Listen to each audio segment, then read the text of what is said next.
Hello dear students. तो पिछले video में हम लोगों ने लास्ट टॉपिक जो पढ़ा था वो था force can change the state of motion, कि फोर्स जो है ऑब्जेक्ट का मोशन चेंज कर सकता है, किसी भी ऑब्जेक्ट के मोशन को बढ़ा सकता है, घटा सकता है। ये कुछ एग्जांपल्स हम लोगों ने पढ़े थे। तो नेक्स्ट जो है हमारा एक्टिविटी 11.4, इसको समझना है।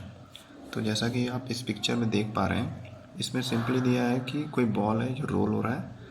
तो मान लीजिए उसको आपने दीवार की तरफ धकेला बॉल को, तो वो टकरा कर वापस आ रहा है ना, और आपके हाथ से टकरा रहा है। जब आपके हाथ से टकरा रहा है तो उसकी स्पीड क्या हो जा रही है, स्लो हो जा रही है। तो आपका हाथ क्या कर रहा है, उसको पुश कर रहा है, उसकी स्पीड को स्लो कर रहा है। तो ये भी एक सिंपल सा एक एग्जांपल देख सकते हैं कि फोर्स की वजह से, हमारे हथेलियों के फोर्स की वजह से बॉल की स्पीड कम हो जा रही है, जो तेज़ गति से, तेज़ स्पीड से आ रही है। दूसरा आप एग्जांपल देख सकते हैं, ये फिगर दिया हुआ है कि ये जो एक बॉल है उसको फेंका गया है इधर से, फिर आपने इस तरह से एक स्केल उसके रास्ते में ला दिया कि बॉल आगे नहीं बढ़ पा रहा है और टकरा के किसी और दिशा में चल जा रहा है। तो इससे क्या क्लियर हो रहा है कि हम लोग ये जो स्केल पकड़े हुए हैं, स्केल एक तरह का फोर्स इस बॉल पे लगा रहा है जो मूव करते हुए इससे टकरा रहा है और इसकी डायरेक्शन चेंज हो रही है। तो इन दो एग्जांपल्स हमको सिंपली क्लियर ये हो रहा है कि फोर्स की वजह से क्या होता है, एक तो ऑब्जेक्ट का मोशन चेंज हो जाता है, उसकी स्पीड अगर तेज़ है तो कम हो जाती है और कम है तो तेज़ हो जाती है ना। अगर धीमे बॉल है तो उसको अगर हाथ से धकेलेंगे तो तेज़ हो जाएगी। और फोर्स की वजह से ही ऑब्जेक्ट का डायरेक्शन भी चेंज हो जाता है। हम लोग देख रहे हैं कि बॉल इधर जा रही थी, अगर ये स्केल नहीं रहता तो सीधे निकल जाती, लेकिन स्केल की वजह से टकरा कर दूसरे डायरेक्शन में चली गई। तो ये फोर्स के कुछ और इफ़ेक्ट्स हैं जो डायरेक्शन और मोशन में हम लोग को देखने को मिल सकते हैं। इन एक्टिविटी को आप सिंपली घर पे भी करके देख सकते हैं या डेली लाइफ में आप एक्सपीरियंस करते होंगे। चलिए आगे देखते हैं और क्या है। सम मोर एग्जाम्पल्स, जैसे कि वॉलीबॉल गेम होता है और उसमें क्या होता है, जो टीम के मेंबर्स होते हैं वो बॉल को पुश करते हैं दूसरे खिलाड़ी तक, और दूसरा खिलाड़ी फिर उसको किक करके अपोजिट टीम के साइड में उसको मारता है ना, विनिंग मूव करता है। लेकिन कभी कभी क्या होता है, जो सामने वाली विपक्षी टीम होती है, अपोनेंट होती है, वो भी काफ़ी स्ट्रांग होती है और डेफिनेटली स्ट्रांग तो होती है। तो वो भी रिटर्न में इस विनिंग मूव का जवाब अच्छे से देते हैं और हमारे साइड में बहुत फोर्सफुली उस बॉल को हिट करते हैं, है ना, स्मैश करते हैं या पुश करते हैं। इसी तरह से क्रिकेट में आप देखें तो बल्लेबाज जो है बॉल को मतलब अपने बल्ले से कलाइयों का उपयोग करके एक फोर्स लगाता है और बॉल को एक सही दिशा में मारता है, जो चौके के लिए, छक्के के लिए या फील्डर्स के बीच में चली जाती है ना। Is there any change in the direction of the motion of the ball. तो आप इन सब एग्जाम्पल में देखेंगे, चाहे वॉलीबॉल हो, उसमें कई खिलाड़ी बॉल को पास करते हैं और अल्टीमेटली फिर वो अपोनेंट टीम की तरफ हिट किया जाता है, स्मैश किया जाता है। सिमिलरली क्रिकेट में भी बॉल को जो बैट्समैन हिट करता है, ज़रूरी नहीं कि हर बार एक ही दिशा में वो मारे, और बॉल का डायरेक्शन वो चेंज करके रन चुरा लेता है ना। तो ये सारे एग्जाम्पल हम लोग को, कई सारे आपको एग्जाम्पल मिल जाएंगे जिससे क्लियर हो जाएगा कि जो फोर्स है किसी भी ऑब्जेक्ट का मोशन और साथ में डायरेक्शन दोनों चेंज करता है। जैसे कि कोई मान लीजिए स्पिनर बॉलर है, स्पिन कर रहा है, यानी उसकी बॉल की स्पीड बहुत स्लो होगी, वो धीमे बॉलिंग करेगा, तो उसको बहुत ज़्यादा फोर्स से बल्लेबाज जब मारेगा तभी वो 6 रन के लिए जाएगी। अदरवाइज बहुत स्लोली बैट से स्ट्राइक करेगा तो वो बॉल ज़्यादा दूर नहीं जा पाएगी। तो यहाँ पर बॉल की स्पीड बढ़ जा रही है, जो स्पिनर बॉलिंग कर रहा है तो उसके अगेंस्ट बहुत तेज़ी से हिट करना पड़ रहा है बल्लेबाज को। जबकि कोई फास्टर बॉलर अगर बॉलिंग कर रहा है तो क्रिकेटर को हल्का सा ही अगर फोर्सफुली डायरेक्शन दे देगा तो बहुत तेज़ी से बॉल निकल जाएगी। तो ये सब आप फोर्स के एग्जाम्पल और उसके इफ़ेक्ट्स समझ सकते हैं बहुत ही easily. A change in either speed of an object or its direction of motion or both is described as change in its state of motion। तो किसी भी ऑब्जेक्ट के स्पीड में चेंज होना, उसकी डायरेक्शन में चेंज होना, ये दोनों ही क्या है, change in state of motion, यानी मोशन के स्टेट में चेंज के लिए ही या उसके अंतर्गत ही आते हैं। यानी किसी भी ऑब्जेक्ट के मोशन के अवस्था में चेंज होना क्या होता है कि उसकी स्पीड में चेंज होना है और साथ ही साथ उसके डायरेक्शन में चेंज होना है, ये दोनों ही एक ही में इंक्लूडेड हैं।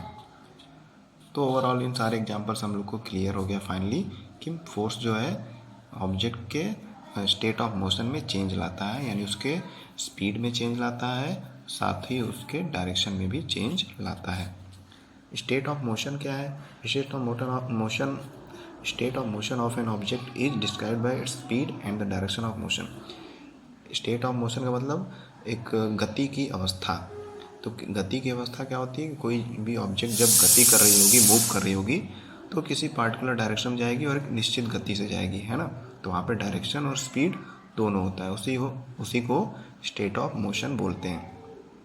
स्टेट ऑफ रेस्ट क्या होता है? जब ऑब्जेक्ट जो है एकदम उसका जो स्टेट है यानी वो जीरो रहे, वो कोई भी हरकत ना कर रहा हो, एकदम इमूवेबल हो, रुका हुआ हो, तो उसको स्टेट ऑफ रेस्ट बोलते हैं। एन ऑब्जेक्ट में बी एट रेस्ट और इन मोशन। एक ऑब्जेक्ट जो है रेस्ट में भी हो सकता है, यानी रुकी हुई अवस्था में हो सकता है, या मोशन में चलता हुआ हो सकता है। Both are its state of motion. तो चाहे वो रुका हुआ ऑब्जेक्ट हो, चाहे मोशन में हो, वो दोनों ही मोशन के ही स्टेट है ना। अगर कोई चीज़ मोशन नहीं कर रहा है तो रुका है, अगर कोई चीज़ मोशन कर रहा है तो उसकी एक पार्टिकुलर स्पीड है। तो ये दोनों ही स्टेट ऑफ मोशन को डिस्क्राइब करते हैं। ठीक, चलिए आगे समझते हैं। Does it mean that application of force would always result in change in the state of motion of an object? तो क्या इसका अर्थ ये है कि जब भी हम लोग फोर्स अप्लाई करेंगे तो ऑब्जेक्ट के मोशन में चेंज आएगा? तो इसको भी हम लोग समझ लेते हैं, क्या हर बार मोशन में चेंज आएगा या नहीं आएगा। तो एक सिंपल सा एग्जांपल यहाँ दिया है कि force does not result in change in state of motion. हमेशा जो फोर्स हम लोग अप्लाई करेंगे उसका हमेशा ये मतलब नहीं है कि वो किसी ऑब्जेक्ट के स्पीड को बढ़ा देगा या घटा देगा या उसके डायरेक्शन में चेंज लाएगा, ये हमेशा पॉसिबल नहीं है।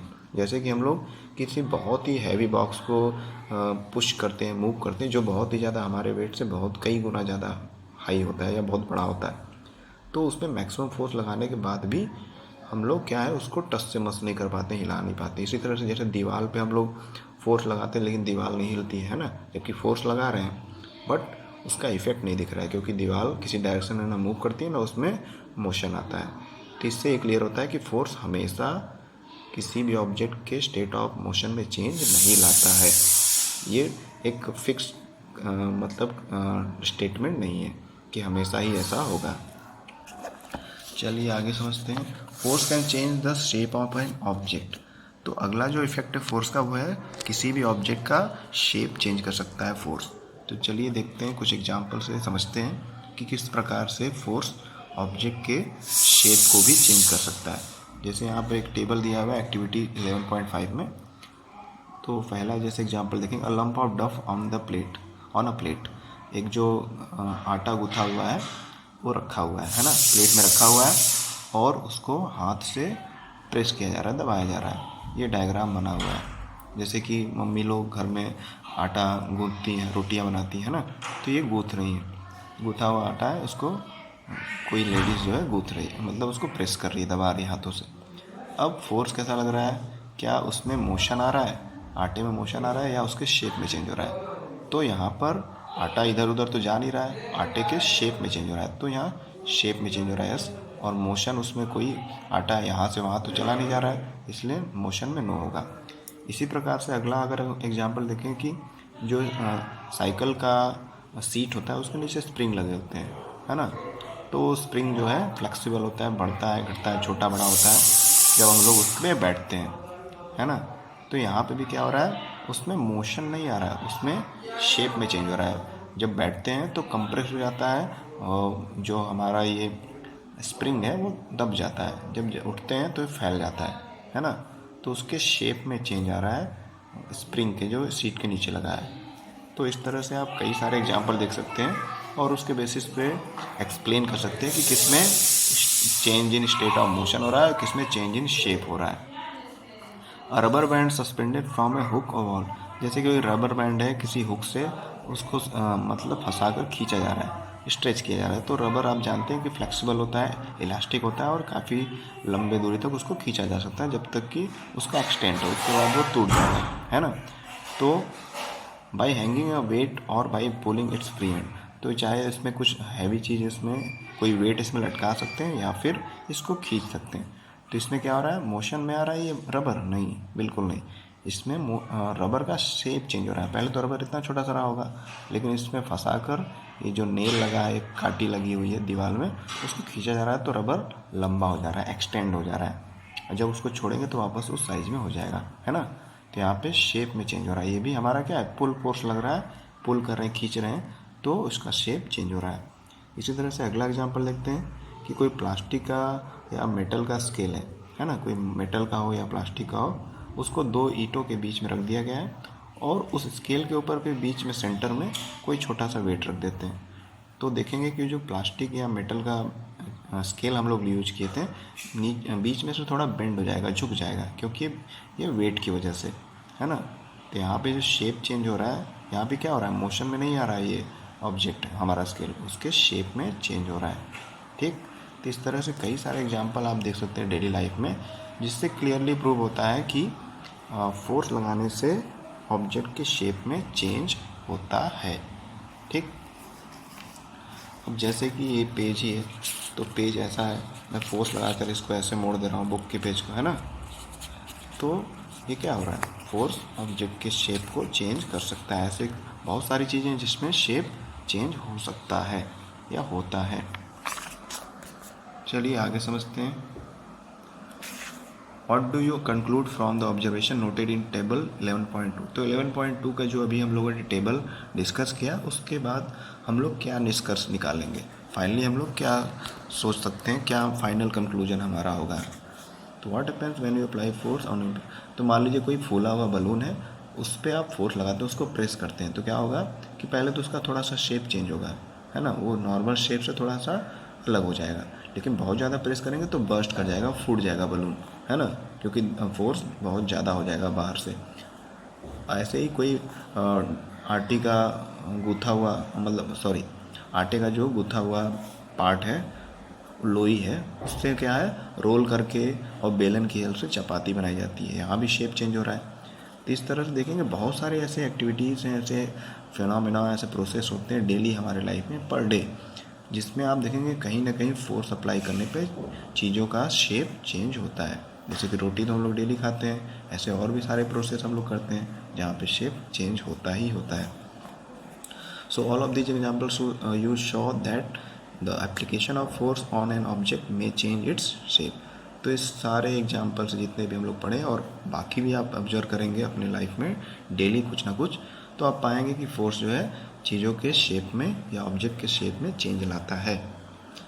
Having inform that all above activity have we realise that force, तो ये सारी जो एक्टिविटी ऊपर दी गई थी उसके बेसिस पे आप क्या समझ सकते हैं कि फोर्स क्या कर सकता है, किसी भी ऑब्जेक्ट को, object move from rest, can may make object move from rest, rest से किसी भी ऑब्जेक्ट को मूव कर सकता है ना। इन सारे एक्टिविटीज़ को जितने भी हम लोगों ने अभी पढ़ी हैं, उसके आधार पे हम लोग डेफिनेटली कह सकते हैं कि फोर्स की वजह से कोई भी ऑब्जेक्ट रेस्ट से मूव कर सकता है, यानी रुका हुआ है तो मूवमेंट में आ जाएगा, चलने लगेगा, या फिर अगर वो चल रहा है ऑब्जेक्ट तो ऑलरेडी, तो उसकी स्पीड बढ़ जाएगी फोर्स लगाने पे।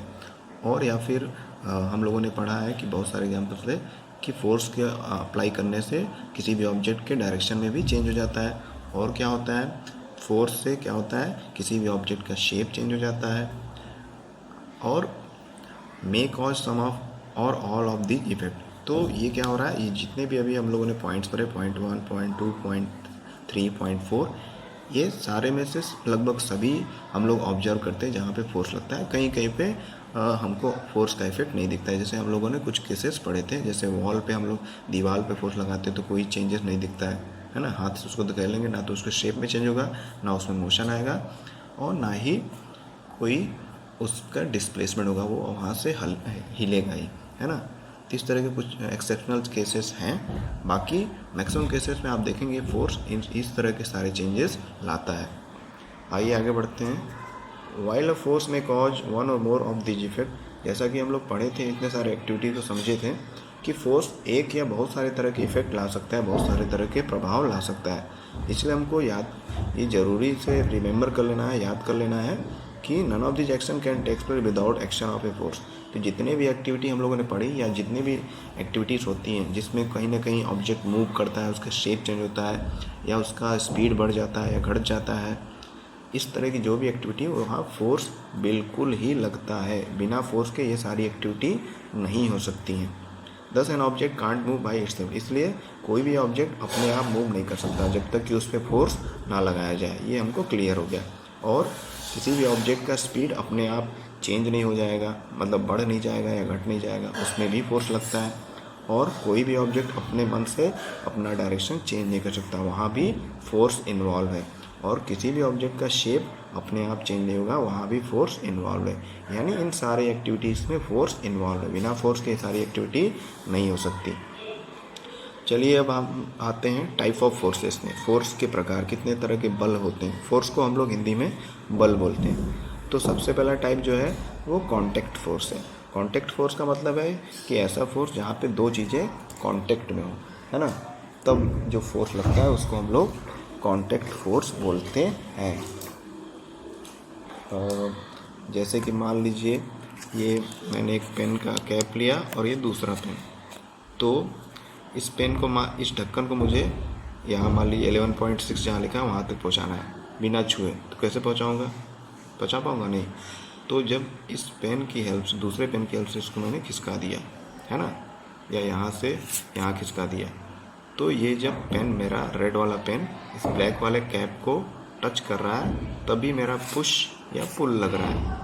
तो जब चीज़ें कांटेक्ट में हो, टच में हो, तब जो फोर्स अप्लाई होता है, पुश फोर्स या पुल फोर्स, तो उसी को हम लोग कांटेक्ट फोर्स बोलते हैं। अब जैसे मैं ये पेन यूज कर रहा हूँ, इससे कुछ लिखूँगा, है ना, तो यहाँ पे मैंने पेन को पकड़ा हुआ है। बिना पेन को पकड़े ये पेन अपने आप लिखने लगेगा।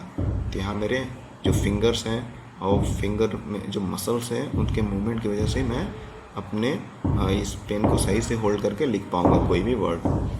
तो ये यहाँ पर क्या एग्जाम्पल ही हो गया कांटेक्ट फोर्स का। यहाँ पे कांटेक्ट है चीज़ों के बीच में, तभी फोर्स अप्लाई हो रहा है।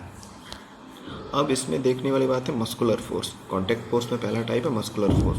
मस्कुलर फोर्स का अर्थ होता है कि ऐसा फोर्स जहाँ पर हमारे बॉडी के मसल्स इन्वॉल्व हो किसी भी चीज़ को एक जगह से दूसरी जगह ले जाने में या कुछ भी काम करने में। जैसे मैंने पेन का एग्जाम्पल दिया कि मैं यहाँ कुछ लिख रहा हूँ मान लीजिए, तो लिखने के लिए मुझे पेन को पकड़ना पड़ेगा, यानी मेरे बॉडी के मसल्स, मेरे फिंगर्स के, मेरे हैंड के मसल्स इन्वॉल्व हैं, तभी मैं इसको ऐसे कर पा रहा हूँ पेन को, या कुछ भी लिख पा रहा हूँ, है ना। तो यहाँ एक मस्कुलर फोर्स है। इसी तरह से मान लीजिए बकेट निकालना है कुएं से पानी खींचना है, तो वहाँ भी हम लोग हाथों से खींचते हैं, तो वहाँ भी हमारे मसल का यूज होता है ना। इस तरह से क्रिकेटर जो है बॉल को हिट करा, वहाँ भी क्रिकेटर अपने हाथ के मसल्स का यूज करके, मसल पावर का यूज करके बॉल को हिट कर रहा है। इसी तरह से फुटबॉल का गेम, अन्य गेम और बहुत सारी एक्टिविटीज़ हैं। जैसे आटे को गूँथना, जो व्हीट डफ है उसको गूँथ करके उसको रोटी के शेप में लाना, उसमें भी हमारे हाथ से फोर्स लग रहा है ना। तो इस तरह के जितने भी मतलब प्रोसेस होते हैं या जितने भी हम लोग एग्जांपल देख रहे हैं, डेली लाइफ एग्जांपल, जहाँ पे हमारा बॉडी डायरेक्ट टच में आ रहा है किसी चीज़ में और उस पर फोर्स अप्लाई कर रहा है, तो वहाँ पे मस्कुलर फोर्स होगा। जैसे कि यहाँ आप देख सकते हैं when we push an object like school, जैसे कि हम लोग स्कूल बैग देखते हैं बच्चों के, या बकेट उठाना हो या स्कूल बैग कंधे पे रखना हो, तो ये सब क्या कैसे होता है, हम लोग अपने बॉडी के पार्ट्स का यूज करते हैं, हाथों का यूज करते हैं, इससे बैग या बाल्टी को उठाएंगे या किसी भी ऑब्जेक्ट को यहाँ एक जगह से उठा के दूसरी जगह रखने के लिए बॉडी का पार्ट्स का यूज करते हैं। और बॉडी कैसे मूव करती है? मसल्स की हेल्प से। तो यानी वहाँ मसल्स का फोर्स अप्लाई हो रहा है, तभी ऑब्जेक्ट एक जगह से दूसरी जगह हिल डुल रहा है, या फिर उसको हम लोग यहाँ एक जगह से दूसरी जगह कर पा रहे हैं, है ना। तो force resulting due to the action of muscle is known as muscular force. तो जहाँ भी मसल्स हमारे इन्वॉल्व हैं किसी भी तरह के फोर्स लगाने में, उसको हम लोग मस्कुलर फोर्स बोलते हैं। यहाँ पे हम लोग पढ़ लेते हैं मस्कुलर फोर्स के बारे में दिया गया है कि ओवरऑल जो पैसेज है पैराग्राफ है, इसका ओवरऑल यही मतलब है कि मसल्स जो हमारे होते हैं, हमारे बॉडी में मसल की वजह से हमारे बॉडीज़ का मूवमेंट होता है। हम लोग कहीं भी हाथ पैर मतलब चल फिर पाते हैं, हमारे अपने हाथ पैर मुंह हिला पाते हैं, आँख की पलकें हिला पाते हैं, और हमारा जो लंग्स है, फेफड़े हैं या अदर जो पार्ट्स हैं, हार्ट का मसल है, सिकुड़ता है, फैलता है, हार्ट बीट होता है, ये सारे जो मसल्स हैं कहीं ना कहीं बॉडी के बाहरी मूवमेंट, एक्सटर्नल मूवमेंट और इंटरनल मूवमेंट, बॉडी के अंदर के जो मूवमेंट सारे को कंट्रोल करता है। बिना मसल के बॉडी में मूवमेंट नहीं होगा। अब इसी मसल्स की हेल्प से अगर किसी ऑब्जेक्ट पे क्या है फोर्स लगता है तो उसको हम लोग मस्कुलर फोर्स कहते हैं, ठीक ना। तो यही इसमें समझाया गया ओवरऑल। आगे बढ़ते हैं। Animals also make use of muscular, definitely animals में भी मसल्स हैं और वो भी उसके मसल्स का यूज करते हैं। जैसे कि आप देख सकते हैं इस फिगर में कि ये बैलगाड़ी है जिस पे बहुत सारा लोड लगा हुआ है, एक व्यक्ति बैठा है, उसको दो बैल हैं और इनको कंट्रोल कर रहा है ये व्यक्ति। तो बैल अपने मसल्स का यूज कर कर ही इस पूरे लोड को उठाकर आगे चलते जाती हैं और इसके डेस्टिनेशन तक पहुंचाती हैं, है ना। बिना इनके मसल के यूज के ये गाड़ी एक मतलब सेंटीमीटर भी नहीं आगे बढ़ सकती है। तो इस तरह से बहुत सारे एग्जाम्पल हमने, जैसे कोई जानवर शिकार करता है, शेर शिकार करता है हिरन का, है ना। तो इस तरह के और भी जो एक्टिविटीज़ हैं उसमें क्या होगा, वो दौड़ेगा शेर बहुत तेज़ी स्पीड से, और दौड़ेगा कैसे, जब उसके मसल्स काम करेंगे, और मसल्स काम करेंगे दौड़ेगा डेफिनेटली, और उसकी वजह से वो अपने शिकार को पकड़ पाएगा। तो इस तरह से एनिमल्स में जो मसल्स हैं उसकी हेल्प से वो अपने एक्टिविटीज़ को करते हैं, अपने डेली रिक्वायरमेंट को पूरा करते हैं, या हम उनसे कुछ बेनिफिट लेते हैं, जैसे बैलगाड़ी या घोड़ा गाड़ी होती है। तो ये सारे एग्जाम्पल क्या है, मस्कुलर फोर्स के हैं, चाहे वो एनिमल्स में हम लोग पढ़ रहे हो चाहे ह्यूमंस में, ठीक। देखिए यहाँ लिखा हुआ है बुलक कार्ट, यानी बुलक से जो बैल हैं, बैलगाड़ी या हॉर्सेस यूज किए जाते हैं डंकी को सामान ढोने के लिए, कहीं कहीं कैमल्स यूज किए जाते हैं सामान ढोने के लिए। तो ये सब एनिमल कैसे मूव करेंगे, कैसे सामान को ढोएंगे, कैसे लोड को एक जगह से दूसरी जगह ले जाएंगे, अपने मस्कुलर फोर्स की वजह से, मस्कुलर पावर की वजह से, है ना। तो ये सारे मस्कुलर फोर्स के एग्जाम्पल्स हैं। चलिए अगला हम लोग थोड़ा सा समझ लेते हैं। Since muscular force can be applied only when it is in contact with an object, और मस्कुलर फोर्स कब अप्लाई होगा, जब वो ऑब्जेक्ट के कांटेक्ट में, जैसे बैलगाड़ी है सिंपल सा, आप देख सकते हैं कि इसके कांटेक्ट में पूरा लोड है तभी ये खींच पा रहा है। अब बैल इस गाड़ी से दूर रहे, कोई कनेक्शन ना रहे, तो क्या ये बैल खींच पाएगा इस गाड़ी को, डेफिनेटली बिल्कुल नहीं खींच पाएगा, है ना। तो इन दोनों बैलों को इस पूरे लोड को खींचने के लिए इस पूरे गाड़ी से इनका कनेक्शन होना ज़रूरी है, तभी ये चलेंगे, तो ये पूरा गाड़ी भी खींचा चला आएगा इनके मसल के पावर से। और जैसे ये पेन का मैंने दिया था एग्जांपल कि पेन ऐसे जो मैं कर रहा हूँ या कुछ लिखना है मुझे, तो जब तक मैं पकड़ूंगा नहीं, उसको सही डायरेक्शन में मूव नहीं करूँगा, तब तक ये पेन कुछ नहीं लिखेगा, ऐसे ही पड़ा रहेगा, रेस्ट कंडीशन में रहेगा, है ना। तो मसल की हेल्प से ही इसमें जो भी मूवमेंट या अदर चेंजेस हो रहे हैं, तो ये और ये कांटेक्ट के बिना नहीं पॉसिबल है। दैट्स वाई मस्कुलर फोर्स एक तरह का कांटेक्ट फोर्स है, ठीक। चलिए दूसरा हम लोग टाइप पढ़ते हैं, जो कांटेक्ट फोर्स के अंतर्गत ये दूसरा टाइप है। पहला कांटेक्ट फोर्स के अंडर आ रहा था muscular force, then the second one is frictional force या फ्रिक्शन।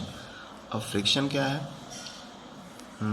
फ्रिक्शन को समझने के लिए चलिए थोड़ा सा पढ़ लेते हैं। Recall some of your experience, a ball rolling along. मान लीजिए आप कोई घटना को याद करिए, या आप देखे होंगे अक्सर बचपन में आप सारे ये खेल खेले होंगे कि बॉल को ऐसे लुढ़का देंगे, जैसे, है ना, कोई बॉल है इसको ऐसे लुढ़का दिए, वो लुढ़कते जाएगा किसी भी सरफेस पे, ग्राउंड पे, और कुछ देर बाद लुढ़कते लुढ़कते वो स्लो हो जाएगा, फिर क्या हो जाएगा, रेस्ट में आ जाएगा, रुक जाएगा। ऐसे ही आप साइकिल चलाते रहें, पैडल मारते रहेंगे, तो वो साइकिल चलता जाएगा लेकिन मूव करता रहेगा, लेकिन जैसे ही पैडल मारना छोड़ देंगे तो थोड़ा दूर वो चलेगा और स्लो हो जाएगा, और फाइनली वो रुक जाएगा अगर आप पैडल नहीं मारेंगे। तो इस तरह की काफ़ी सारी एक्टिविटी आप देखेंगे, जैसे कार है, गाड़ी है, कोई भी व्हीकल है, तो उसका इंजन स्टार्ट है तो वो चलता रहेगा, है ना। और लेकिन जैसे ही इंजन ऑफ किया गया, इंजन बंद किया गया, तो ये गाड़ी या जो भी जिस प्रकार की हैं वो रुक जाएंगी, रेस्ट में हो जाएंगी, चलेंगी नहीं, आगे नहीं बढ़ेंगी।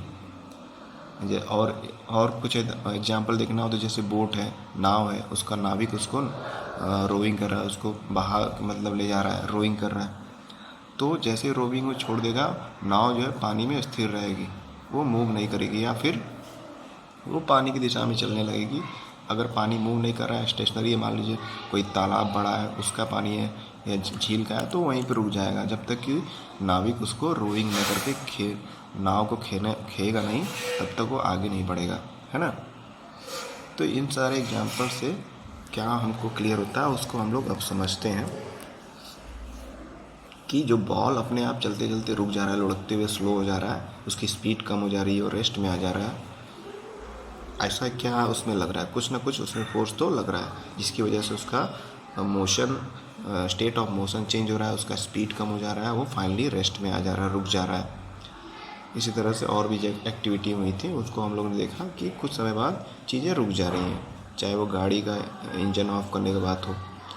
तो force responsible for changing the state of motion of an object in all this example is the force of friction. इन सारे एग्जाम्पल जो अभी तक हम लोग हमने डिस्कस किए हैं, अभी जस्ट रीड किए हैं, उसमें जो फोर्स इन्वॉल्व है जिसकी वजह से ये ऑब्जेक्ट का जो मोशन है अफेक्ट हो रहा है, चेंज हो जा रहा है या रुक जा रहा है, जीरो हो जा रहा है, वो फ्रिक्शनल फोर्स है। अब फ्रिक्शनल फोर्स क्या है? एक ऐसा फोर्स है जो दो ऑब्जेक्ट के सतह के बीच में लगता है। ठीक, दो कोई ऑब्जेक्ट रहेंगे तो उनके सरफेस के बीच में जो फोर्स लगता है उसी को हम लोग क्या बोलते हैं? Frictional force. अभी कैसे लगता है, क्या काम करता है, अभी मैं आपको समझाता हूँ। जैसे कि मान लीजिए, मान लेते हैं कोई ये बॉल है, ठीक, तो और ये एक प्लेन सरफेस है, बॉल इस डायरेक्शन में रोल होते हुए चल रहा है, ये रोल हो रहा है, फिर यहाँ पहुँच गया बॉल, ऐसे रोल होते हुए आगे बढ़ते जा रहा है, ठीक, और ये इसके सरफेस के कांटेक्ट में, थोड़ा सा मैंने फिगर में ये बॉल ऊपर बना दिया है, ये सरफेस से टच होकर ही लुढ़क रहा है बॉल, है ना, और आगे बढ़ते जा रहा है।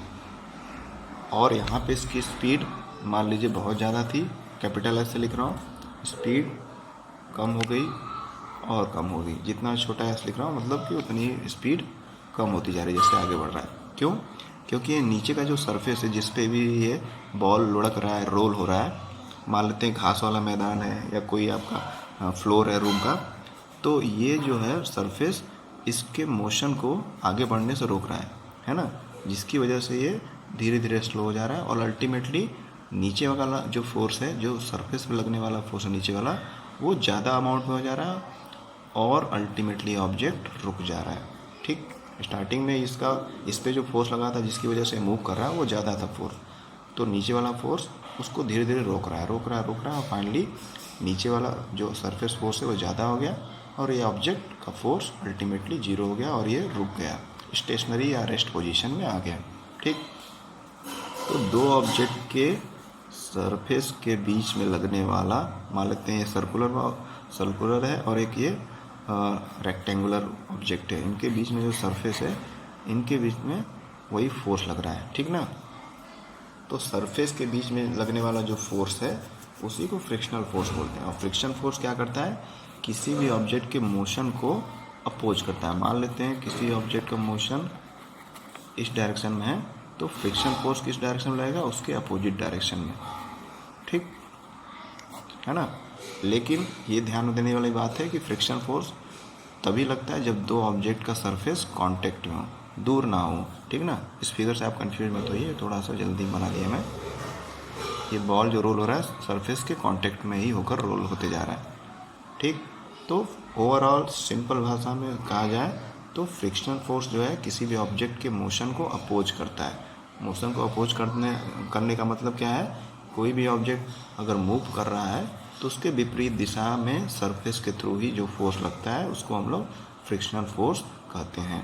अगर कोई ऑब्जेक्ट मान लीजिए ऊपर जा रहा है, मान लेते हैं, तो फ्रिक्शनल फोर्स कहाँ लगेगा? नीचे की तरफ, है ना, जिसके कांटेक्ट में ऑब्जेक्ट है।